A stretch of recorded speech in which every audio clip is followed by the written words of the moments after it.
湾话艺术水阁好，国情解说两句我含你做参考。解说，解文说理。好朋友，咱今日搁来研究汉诗，来讲原底伫台湾做官的屈逢嘉，因为满清政府将台湾割予日本，伊原来脱走倒转去到清国。不过伊心内思思念念，犹原是台湾这块土地。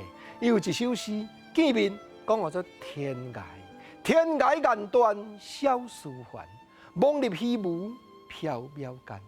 冰火有声心欲碎，秋人未老鬓先斑。物换千古论沧海，归汉龙关遁故山。遗魂生离同书别，不堪回涕说台湾。是啦，屈逢嘉虽然脱走倒转到清国，不过伊写诗原来伫咧感慨，上较出名迄句诗讲：宰相有权能割地，孤臣无力可回天。原来屈逢嘉所写。啊，这首《天涯》见面前讲天涯眼断，眼就是方眼。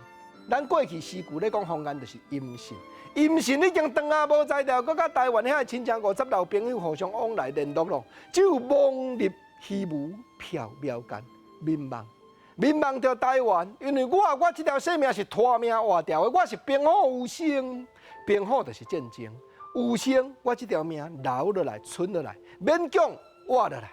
所以我是秋人未老鬓先斑。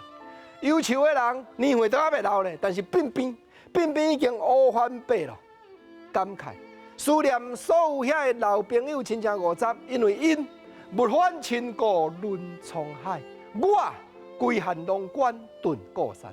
咱知影讲律诗第3句甲第4句爱对句，第5句甲第6句原来爱对句。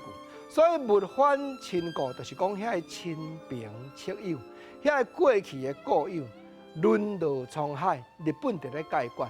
但这过去，屈逢嘉角度讲叫做翻，归汉龙关遁故山。我这个人虽然脱走倒转来，稳遁落去山内，历史也望我真正会当体会，遗魂生离同书别。人讲生离有一天还佫会见面，不过即马甲书别无啥物情差，所以我目屎飞袂离，不堪回涕，涕就是目屎。